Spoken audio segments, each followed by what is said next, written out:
ассалому алайкум дӯстон, хуш омадед ба шабакаи мо. дар навори имрӯза барои шумо тозатарин ва муҳимтарин хабарҳоро аз ҷаҳони ММО омода кардем ва боварӣ дорем ки навор ба шумо писанд меояд. барои ҳамин наворро то охир тамошо кунед. мо бошад оғоз мекунем. дӯстон, қуръони бепул барои шумо. барои қуръони бепул ба даст овардан аз ширкати шифофармо доруҳои гиёҳӣ харидорӣ кунед ва онҳо ба шумо қуръон ҳадя мекунанд. шумо метавонед ки аз ширкати шифофармо ҳама намуд доруҳои гиёҳиро бо нархи дастрас ва сифати олӣ харидорӣ кунед. доруҳо барои хароб ва фарбеҳшавӣ, барои дарди дил, дарди меъда, пастаҳо барои хунукзадагӣ ва қавӣ кардани мардонагӣ, равғани усма, хилба, равғани сиёҳдона барои ҳамаи дардҳо. худи ҳозир ба номерҳои дар рӯекран буда занг зада доруҳои даркории худро бо нархи дастрас харидорӣ кунед ва ҳамин гуна ҳам доруҳои даркории худро дастрас мекунед ва ҳам соҳиби китоби қуръон мешавед. соҳиби камарбанди БМФ Макс эълон карда гуфт ки Ҷастин Геҷи ӯро ба нокдаун равон кард ва ин чизро бояд ки ба ҳисоб гиранд. доваро ин чизро нокдаун ҳисоб накарданд ва ин чиз маро ҳайрон мекунад.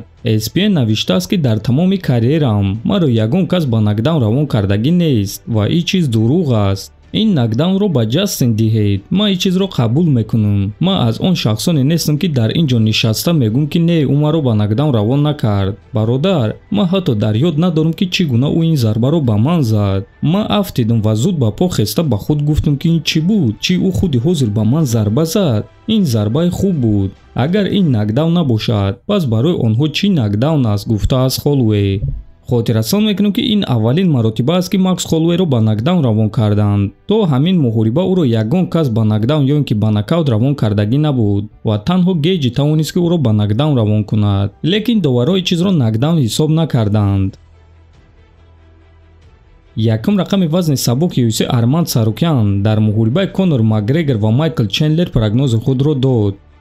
Чендлер ягон вақт бо ақлона кор намекунад. ӯ доимо барои мухлисон меҷангад. ӯ кӯшиш мекунад ки Конорро дар якум раунд ба нокаут равон кунад, чунки Майкл дар якум раунд хеле хатарнок аст. ман ҳис карда истодам ки ӯ Конорро дар якум раунд шикаст дода метавонад. аммо чӣ гап мешавад агар ки муҳориба 5 раунд идома диҳад? муҳорибаҳои Чендлерро тамошо кардан шавқовар аст, аммо ӯ доимо бой медиҳад.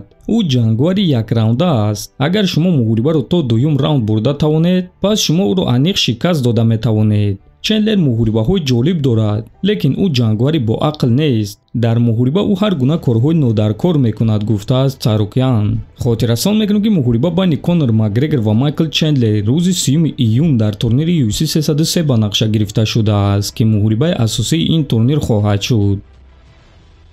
чемпиони вазни сабуки UFC Ислам Махачев оиди муҳорибааш зидди Дастин Порье фикрҳои худро баён кард. проблемаи Дастин дар стили ӯст. ин ягона проблемаи ин шахс аст. тарафи сустии ӯ гӯштин ва греплинг аст. аз ҳамин сабаб ман калид барои шикаст додани ӯро дорам.